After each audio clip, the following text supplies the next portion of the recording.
દિયોદર તાલુકાના ચીબડા ગામે કાર્તિક પૂનમનો મેળો યોજાયો। કાર્તિક પૂનમના દિવસે ગુજરાતભરમાં અલગ અલગ સ્થળો પર વિવિધ પ્રકારના મેળાઓ યોજાતા હોય છે અને દરેક મેળાની કંઈક ને કંઈક વિશેષતા હોય છે। જેમાં કાર્તિક પૂનમનો મહામેળો સિદ્ધપુર ખાતે યોજાય છે, જેની સાથે વાવ થરાદ જિલ્લામાં પણ ધનકવાડા, ચીબડા જેવા ગામોમાં પણ મેળાનું આયોજન થતું હોય છે। ત્યારે કાર્તિકી પૂનમના દિવસે દિયોદર તાલુકાના ચીબડા ગામે શ્રી નકળંગ ભગવાનના મંદિરે મેળો યોજાયો હતો।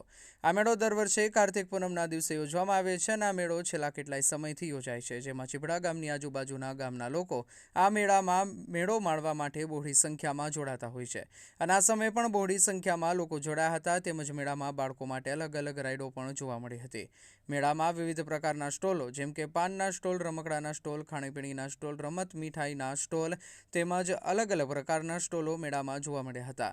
ચીબડા ગામના સર્વે સમાજના લોકો તેમજ આજુબાજુના ગામોના પણ સર્વે સમાજના લોકો, ભાઈઓ બહેનો, બાળકો, વડીલો આ મેળામાં આનંદ માણ્યો હતો। સાથે સાથે ચીબડા ગામમાં મેળાના દિવસે ગામના અલગ અલગ અશ્વ સવારો પોતપોતાના અશ્વ લઈ અશ્વદોડનું આયોજન પણ કરે છે, જેમાં બે અશ્વની અલગ અલગ દોડ યોજાય છે અને જે અશ્વની જીત થાય છે તે અશ્વને બિરદાવવામાં આવે છે અને આ અશ્વ દોડને નિહાળવા લોકો પણ બહોળી સંખ્યામાં જોડાતા હોય છે।